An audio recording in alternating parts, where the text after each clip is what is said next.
Do you want an easy process to creating aesthetic skies inside of Blender? Let's get right into it. This style of aesthetic sky is composed of 3 steps. The first step is the simplest. As you can see here, I have a cube surrounding the main scene. This cube has a very simple principled volume material. For most scenes I have the density turned down very low, so as to not obscure things too much. And I also have the anisotropy turned up a little so that light passes through the fog a little bit more easily. Next, for the world shader, I'm using a sky texture. You need to make sure that you are in cycles to be able to use this.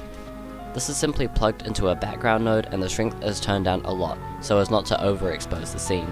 These are the settings that I used to achieve this look in my sky texture. I have the air turned up high, which seems to absorb a lot more bright and vibrant colour.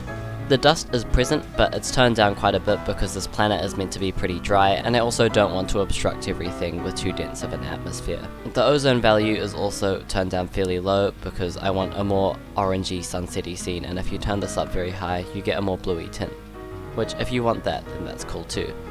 It probably looks a little bit more realistic, but I wanted something intense and cinematic looking, so I just went for this, and I was going to color grade it to be more green and blue in the post-processing anyways. The last key tip that I have to do with nice looking skies and lighting is to fake everything else that you can't achieve easily.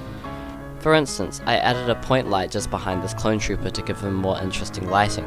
You see, if I remove it, the lighting suddenly becomes a lot more flat and not interesting, whereas when I add it back, we get a much more interesting gradient of lighting on the armor. I do a lot of these things throughout the scene. Another one of my favorites is this green light that I have sitting around the corner, which could plausibly be emanating from some kind of Star Wars display or something, but it's around the corner so it doesn't really matter, and it produces a very cool green contrast over in the background and makes the lighting of the scene look much more dynamic and interesting. This green light bleeds out onto the ground here, and it's all out of focus because of the depth of field of the camera, and everything just blends together in quite a nice and cinematic looking way, in my opinion.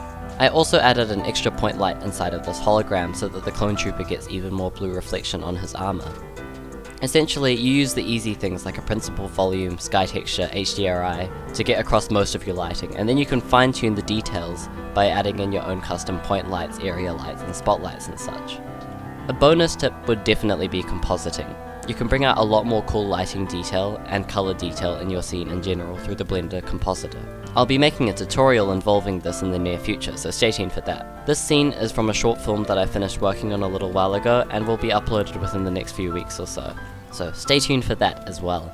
I hope that you enjoyed this short video showcase and found some of the tips at least slightly helpful. If you enjoyed, please consider liking or subscribing so that you do not miss future content. I'm Yisin, and I'll see you in the next one.